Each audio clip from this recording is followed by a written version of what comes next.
Okay, welcome back, everyone.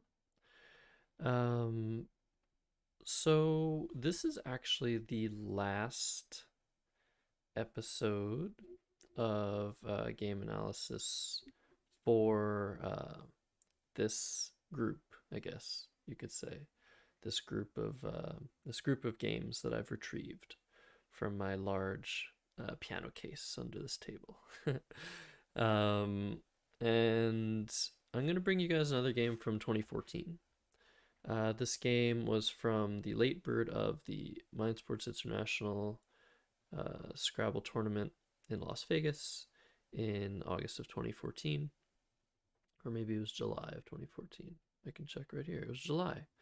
July. This tournament was played on July 20th. So this is a late bird tournament.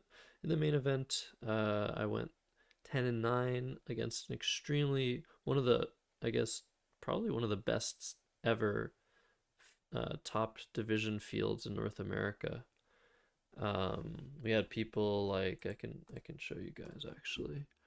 Um, we had Nigel Richards, for example. Yeah, let's show it here. Um, so Ori Swift, I guess, won the main event, but there's actually a finals that Conrad Bassett Bouchard won.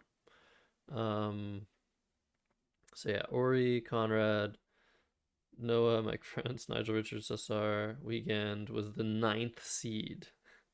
Dave Wiegand, multiple time national champion. Um, Jason Lee, Carl Johnson. Like all of these people in this division are just extremely good.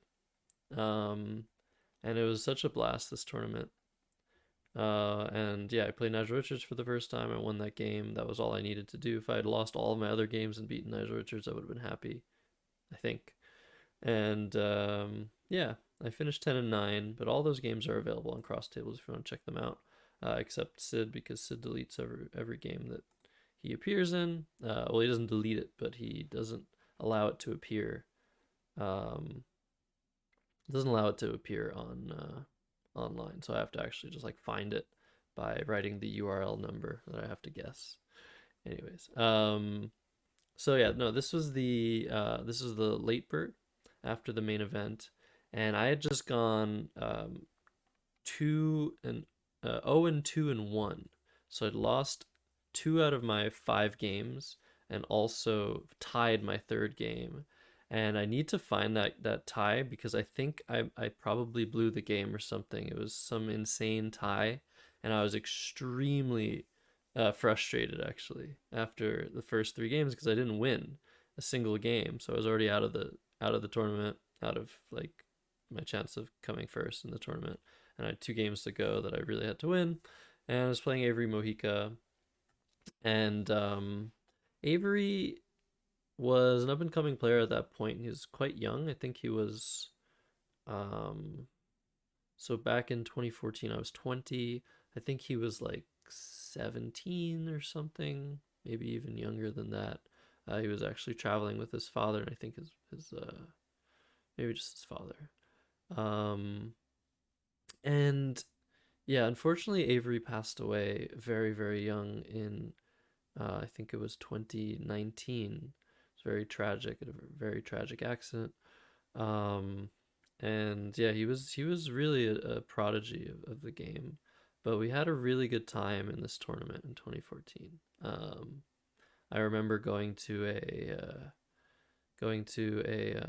restaurant. We played basketball, I think, at some point.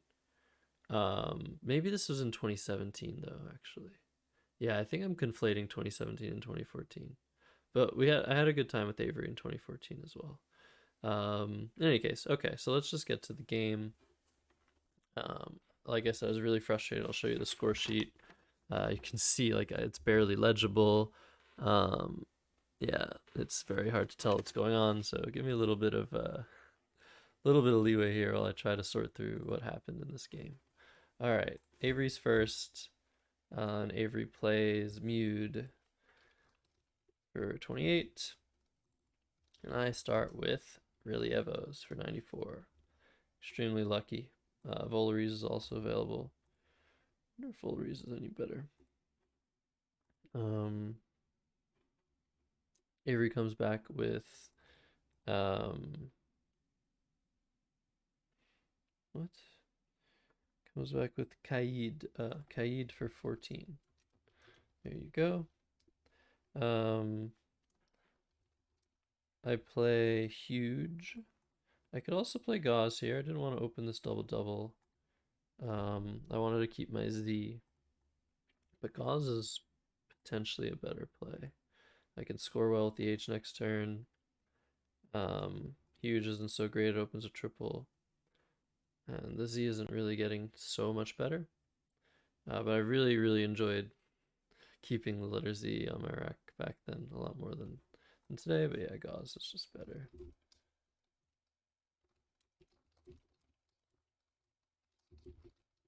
I think I probably saw it and decided against playing it. That's possible. But let's just call it finding large, just in case I did miss it. Avery plays hip for 31. I actually get rid of my Z for almost no points now. Yeah, this is my rack, and I play Zoner. Ooh, these are some cool plays that I missed. So I played Zoner, but Zonule and Ionize are both better plays.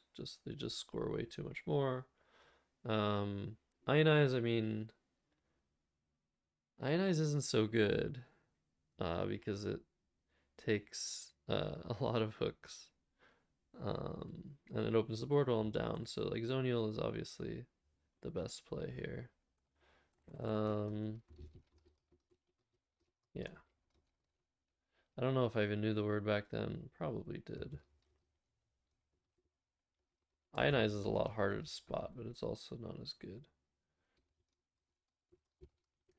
Finding, let's say, medium. So I play Zoner, trying to bingo next turn. And Avery comes back with Shiver for 92, which Janiel would have blocked. And I just start to panic, I think. What did I have? KRS? No. No, I had to have an E here. ERS, I think, is what I had. He had just blocked the word blunders. So I play blonde.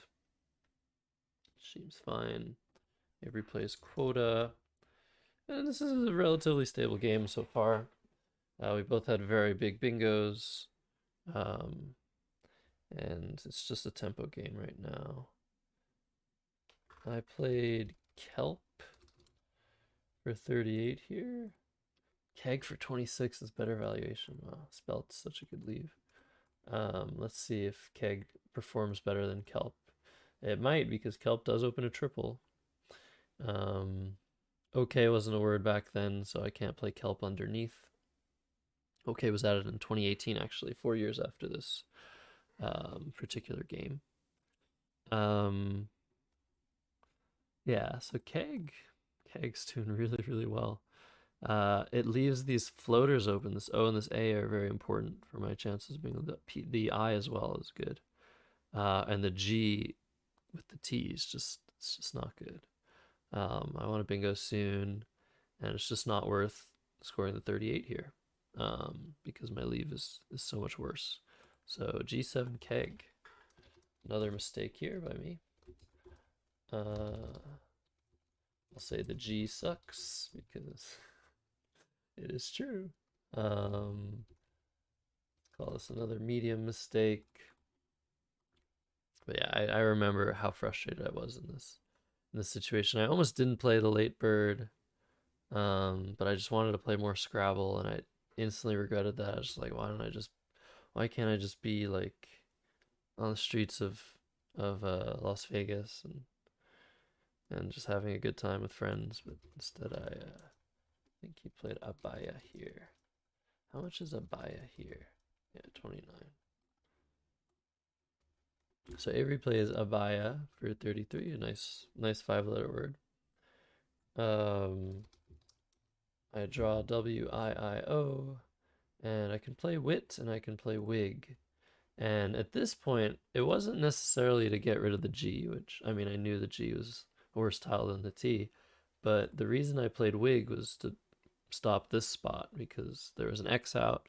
There are a bunch of letters that Avery could have to score really well down the B column. So let's see how the plays perform against each other. Let's see if my sacrifice was worth it according to the engine. I think it's probably pretty close. Um, I am giving. Oh wow, what? Oh no, opponent next turn. Yeah, I'm giving back. I'm preventing a few points, not as much as you might expect from such a big spot. But this board is quite open. We have the triple open. We have this underlap. You can see I can score 36 easily here. Um, and leaving this O, this I, this T open also increases bingo chances. And so as a result of that, that's why I'm not really providing that much defense with my play of wig, as much as you might expect. So yeah, the plays are definitely close. I'll say potentially still better to take the points with 6J wit. Questionable. There you go. But I played wig. More human approach, just blocking a huge spot that was opened. And Avery plays Fate for 37. And I draw to TIOS. I draw L and blank. And I just start looking so hard, trying to find a triple triple through that P. And let me know in chat if you find a triple triple here. But yeah, I'll let you pause the video for a second to look. And yeah, let's see what I did here. So I did Slipknot for 131. Super proud of this find, making the blank a K. I could also have played Unspoilt, which I might have seen, but I wouldn't have been sure of. So Slipknot was my triple triple. I was definitely happy about this. But Avery comes right back and plays Incomes for 84, and he's only down 20 points. So definitely not out of the woods at all. I played AYE here, given that there were no S's left to go in the spot. Didn't seem super dangerous. However, this spot that I'm opening up on the L column is quite bad. So I remember being a bit afraid of making this play, and considering other plays that scored a bit less and left a bit worse. Like I'd, for example, I knew was much more scoring defensive because the EM is much harder to overlap than the AM. Like jam is a word, not gem, for example. I mean, fem is a word and gem is a word, but I think it was mostly the J that I was worried about in this position. So actually, let's give it a little sim to see briefly what is being suggested as we look at the averages for opponent next turn. 39 points after AYE, and after YEA, just one spot above, the average score is 9 fewer. So if that's any indication of what I should have done here, probably better to have gone a bit more defensive with YEA, just because of how easy it is to overlap this play. So probably worth a few points to play for scoring defense. Yep. M11 DEY, M12 ID. Yeah, etc. But inconclusive. I took the points. Sometimes it's good to take the points, other times it's not. And AYE comes down, and Avery does not hit the spot very hard. Plays Dote for 26. Is very happy about that. Um, and I had a kind of a difficult rack here, I think. I ended up playing Ague. Where is this? Not even there.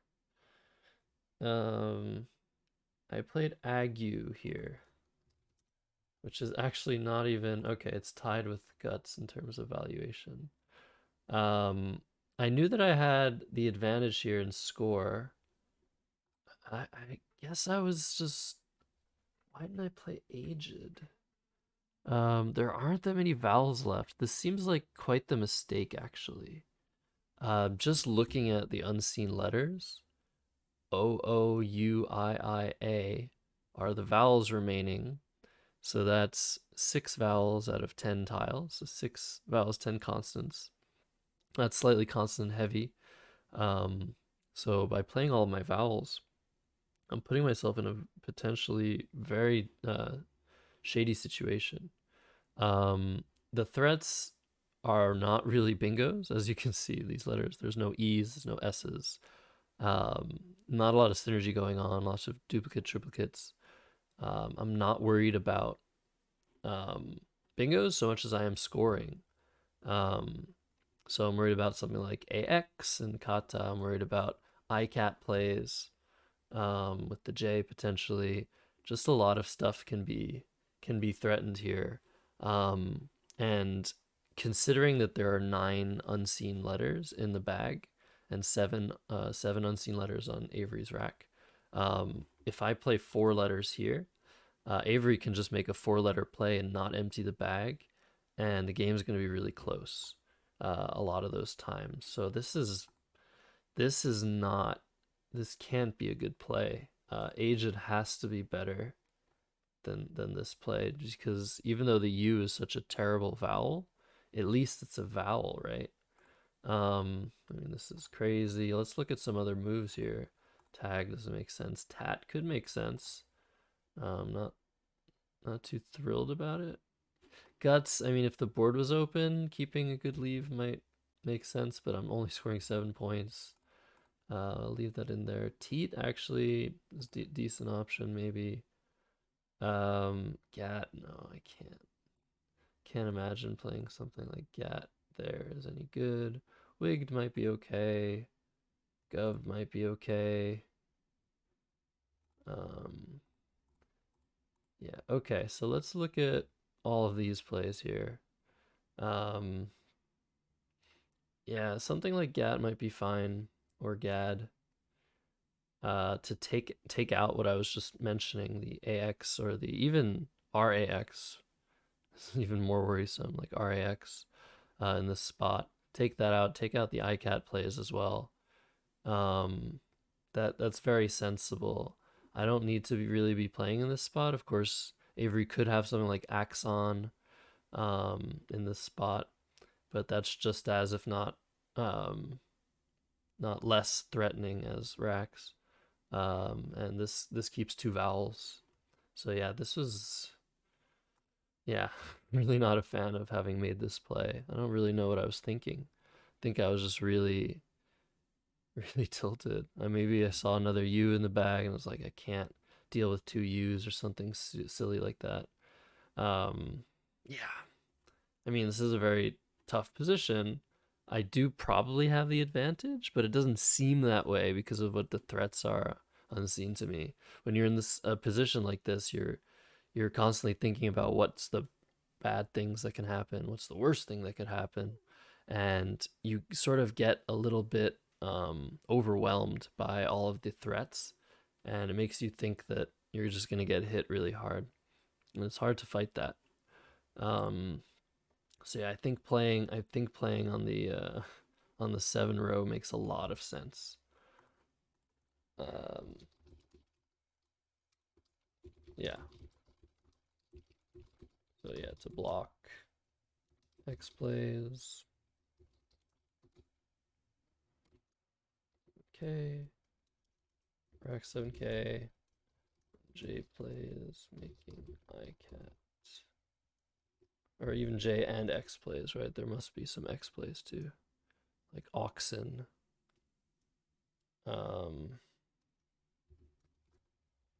Yeah, I like 7K GAT upon reflection. Let's say strategy. Let's call this a medium. Lots of medium mistakes piling up this game. So, I play Ague, and just as I feared, Rax comes down. And Avery is suddenly ahead by 2 points, and I am feeling the pressure for sure. So what happened here? Scored 20 points. I scored 20 points. Okay, I see what I did.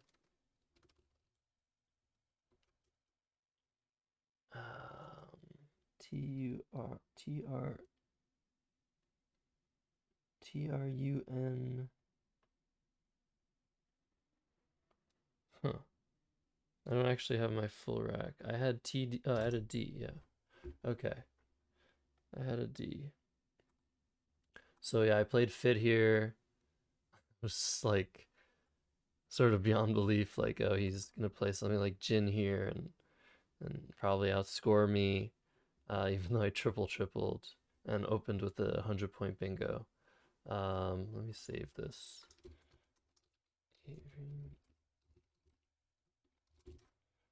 And run championship player. Let's see what championship player thinks. But 2 tiles unseen, that's really ideal for Avery. I can play 1 tile if I want, but if I play anything more than 1 tile, I'm emptying the bag. It's all up to him. It's all up to him to play the end game and probably outrun me. But yeah, the results of this simulation ask championship player, which is what we do in pre-end game and end game situations to try and get the best idea of what the engine thinks is best. Sort of not super trustworthy. I think there's a mistake in the code of Quackle where it doesn't count. It goes to the end of the game, but doesn't count the tiles from who's ever has tiles left on their rack at the end. It doesn't count those in its calculation of what the best play is. I think it's called the Deadwood bug or something. People tend to call the tiles that are unplayed and remain on people's rack at the end of the games Deadwood, I think. Anywho, so it's not really necessarily a great tool, but it might shed some light on the position. Yeah, so I could play fit, I could play fid, and I mean diff doesn't make any sense. Just play fid. And yeah, take a not even a 20-point lead, and yeah, just try to survive. I did see that I had doted plays potentially later on. So basically what I had to hope is that Avery couldn't find a play in the end game that went out in 2 because he had the J. So if Avery has the J and he has certain letters, like maybe let's say he has JIICNNR, it's going to be very difficult to imagine that he can make an out in 2, as we call it. So going out in 2 moves, which is usually the ideal sequence in an end game, because you want to go out before your opponent so that you get the letters from their rack as well as the scores for your play. So that's what I was imagining, that yeah, there's no way this is a 90% win. But yeah, it's possible that fit is better than fit. I just liked having D for doted plays potentially.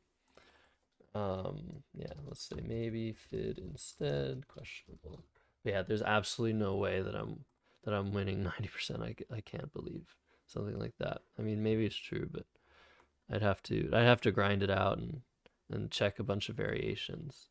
But anyways, I ended up playing fit and just praying, and my prayer came true when Avery played unjoin, and I actually thought maybe this was a word at the time. I don't remember.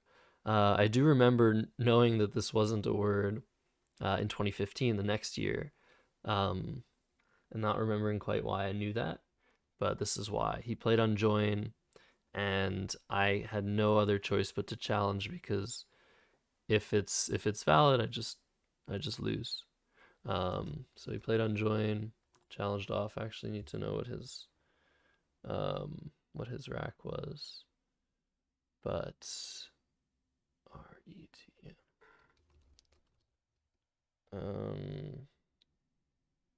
Ret Agon. Agon. Oh yeah, I don't actually know what my rack was. Let's see. EIIJNNOR.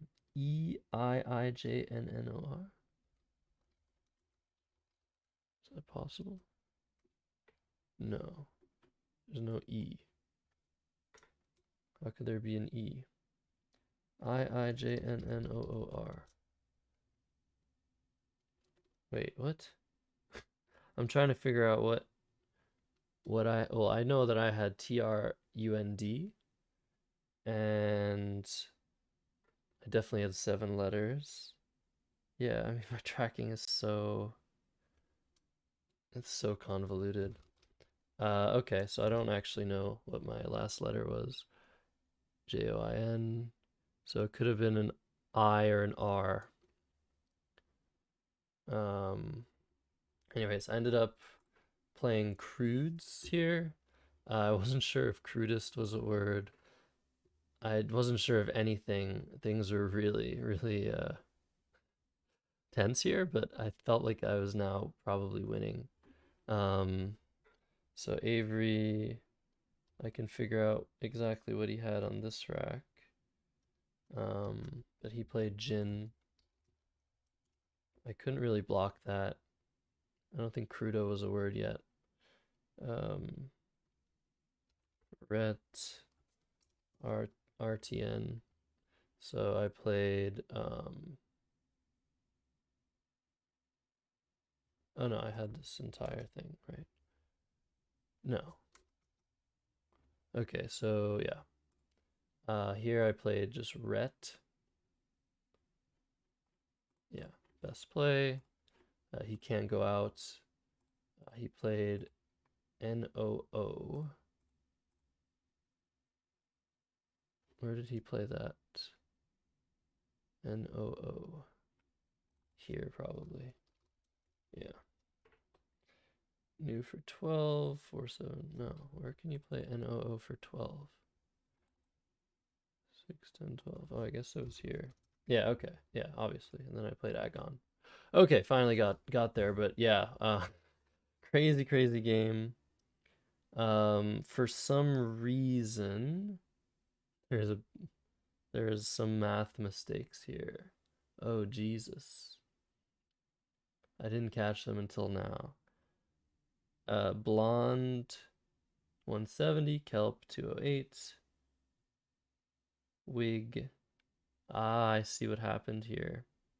Okay, so let me show you guys the most common penmanship, I guess, writing mistake that causes a math mistake. Let's see if we can find it here. Okay. You guys see how, hold on, let's focus a little bit. See how it says wig, SOIT 28, 236. I mistook that 6 for a 0 on my next play. So I was under 6 points compared to what I thought. I continued to be under 6 points till Ague, where I ended up being under 8 points somehow. So AYE brought me to 389 according to myself. But then when I played Ague, brought me to 409, so I mistook my 9 for a 7. Anyways, the most common, I've cleaned all of this act up a while now. I barely make any math mistakes anymore. But as you can see, this 0 to 6 thing happens so often, where people mistake their 6s for 0s and vice versa. And so 6-point mistakes are very, very common. Also 10-point mistakes if people forget to carry carry the number when adding. But all in all, we agreed to a score of 8 points fewer for me than I actually had. And yeah, normally this sort of thing um, is kind of suspicious. Like not individually, but when your opponent agrees to a score that benefits them, that's always slightly suspicious.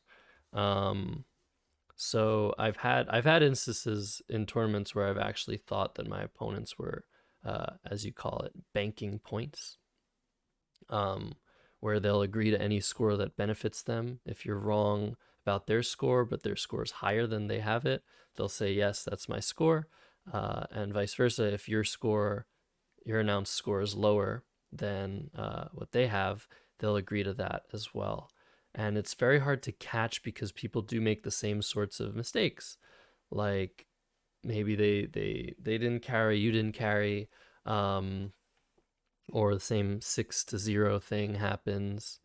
So, and 9-0 as well. Nines being mistaken as zeros and vice versa. So they could have made the same mistake. That's just kind of unlikely. I mean, it's more. I guess it's more likely that they're agreeing to scores, despite them not having those scores, and then you have to attribute the intent. So it's possible that people are just oblivious and they're just like, oh yeah, that's the score you have. Okay, I guess that's probably right. I probably am not as good as you at math, sort of thing. Then there are others that it's all an act and they're actually just acting oblivious, just in the case that there's a score that benefits them. This is actually a pretty common form of petty cheating in Scrabble. Um, but yeah, I don't know. I obviously Avery is no longer, unfortunately, alive to defend why this score was wrong, and I'm definitely not accusing him in this game of having done such a thing. But it was interesting to notice the 8 point difference, and yeah, so the game was even more scary, I guess, from my perspective because I had the score 8 points wrong in Avery's favor. So I really thought that I was losing pretty much the whole game, until Unjoin was played and I challenged that off. Um, so yeah, there you have it. This was the first game I won in this late bird tournament. This was round 4 of 5, and a very high scoring game. And that's about it, guys. So I'll see you guys once I find the next batch of games from whatever year it may be, from my handy little case under the table, and we'll have a new season or whatever people do on YouTube these days to separate their videos. Anyways, I've been rambling a lot. I hope you guys enjoyed. And I'll definitely see you guys soon. All right, bye bye.